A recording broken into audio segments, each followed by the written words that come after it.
थोड़ी-सी uncomfortable video बनानी है आज मुझे। मेरी कुछ क्लाइंट्स हैं आजकल की यंग बच्चियाँ जिनकी शादियाँ हुई 2-3 साल हुए, 1-2 बच्चे हुए, हाईली क्वालिफाइड हैं, इन्फ्लुएंशियल हैं, अर्निंग हैं। उनके वालिदैन ने उनको इसीलिए ये वाला प्रोफाइल, ये वाली एजुकेशन दी कि वो अपनी ज़िंदगी में किसी के मोहताज ना हों, इंडिपेंडेंट हों और सुकून से ज़िंदगी गुजार सकें। लेकिन सैडली उनकी मैरिटल क्राइसिस बहुत ज़्यादा संगीन चल रहा है। I am not taking only one name. Surprisingly मुझे 3-4 डिफरेंट एंगल से जो क्लाइंट्स आए उन सबके लिए सेम इश्यूज हैं और मैच कर रहे हैं एक दूसरे से। And I am really sad कि उनको उनकी सोसाइटी, उनके अपने जानने वाले किस किस तरह की सजेशंस दे रहे हैं that are like 100% impractical with this profile जो आपकी ही तालीम के बाद अब उन्होंने अपना लिया। और अब आप उन्हें कहते हैं कि आप ऐसा करो कि इसको इग्नोर करो, इस बंदे को, ये जो करता है इसको करने, तुम अपनी लाइफ पे फोकस करो, तुम अपने बच्चों पे फोकस करो। मेरे पास वो क्लाइंट्स आई हुई हैं और उनकी मेंटल हेल्थ डिटीरियोरेट कर चुकी है, उनकी अपनी सेल्फ वर्थ खत्म हो चुकी है। और मुझे नहीं पता, जब मैं जरा सी बात भी करना चाहूंगी अगर, why are you leading this life, you know, थोड़ा सा कोई अलहदगी का लफ्ज भी मैं बोलती हूँ तो इट्स लाइक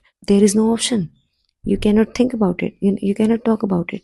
आई नो इसकी इस बात करने की इम्प्लीकेशंस क्या हैं। There is a class in the society जो बड़ी जल्दी जल्दी इस फैसले पे पहुंच जाते हैं और जो इस शादी को और उसको डिवोर्स को उन्होंने मजाक बना लिया। लेकिन भाई मैं जिनकी बात कर रही हूँ वो मेरे क्लाइंट्स हैं, वो अफेक्टीज हैं, बड़ी मुसीबत में हैं। और ऐसे भी लोग हैं जिनको मैं जानती हूँ वो मर्द हैं और बड़ी मुसीबत में और मुश्किल में है। लेकिन एक बात मुझे समझ नहीं आती, रीज़न बच्चे, यू नो, अभी तक आज के ज़माने में भी बच्चे। सो आपको पता है उन्हीं उन्हीं उन्हीं बच्चों के साथ दरअसल आप कितना जुल्म कर रहे हैं। सबसे ज़्यादा सबसे बड़े मुतासरीन आपके इस कॉन्फ्लिक्टेड लाइफ राइवलरी के सबसे बड़े मुतासरीन आपके बच्चे, कोई और नहीं है। किसी और को, इवन माँ को भी उतना फर्क नहीं पड़ा जितना बच्चों पे पड़ा है। और आप उनके साथ जो है ना अपनी नेकी और खैरख्वाही का सबूत दे रहे हैं कि आप घर बसा के बैठे हुए हैं ऐसे ऐसे हालात में, ऐसे मर्द ऐसी बीवियों के साथ, ऐसी बीवी ऐसे शोहरों के साथ। ठीक है, मैं ये नहीं कहती कि आप घर उजाड़ें और अलहदगी के लिए जाएं, लेकिन इस तरफ इस टॉपिक को कोई छेड़ना भी क्यों नहीं चाहता? क्योंकि एक साइड ऑफ सोसाइटी तो समझ रही है कि ये, एक साइड ऑफ द रिलेशनशिप तो समझ रहा है कि ये तो कभी इस टॉपिक पे आएगी ही नहीं। ठीक है, तो वो उसको यूटिलाइज कर रहा है, उसको मैनिपुलेट कर रहा है, उसको मतलब बुरी हद तक इस्तेमाल कर रहा है इस नुक्ता नज़र को कि इसने कहाँ चले जाना है, इसके पीछे कौन है, और आप वाकई उसके शिकार बने हुए हैं। तो मैं नहीं कहती कि इसको जल्दी से ख़त्म कर दें, लेकिन मैं ये भी नहीं कहती कि आप इस इतने अब्यूसिव माहौल में उस ज़िंदगी को निभाएं। बच्चे भी देख रहे हैं, अगर वो भी छोटे हैं कल को उन्होंने बड़े भी होना है। और उन्होंने, आपको पता है कि सबसे ज़्यादा वो नोटिस करते रहेंगे कि मामा हर वक्त बाबा की बुराइयां करती हैं, जगह जगह बाबा हर वक्त मामा को बुरा भला कहते हैं। विद दिस अंडरस्टैंडिंग दिल ग्रो अप। और आपको पता है कि उन्होंने भी फ्यूचर में जिंदगियां गुजारनी है और भी बहुत सारे इम्प्लीकेशंस हैं इसकी। अगर आप सिर्फ एक रिस्पेक्ट का वर्ड पकड़ लें, रिस्पेक्ट, जो कि आपसे हो ही नहीं रही, और इसलिए नहीं हो रही क्योंकि वो रिश्ता बरकरार है, उसी वजह से आप मैनिपुलेट कर रहे हैं एक दूसरे को।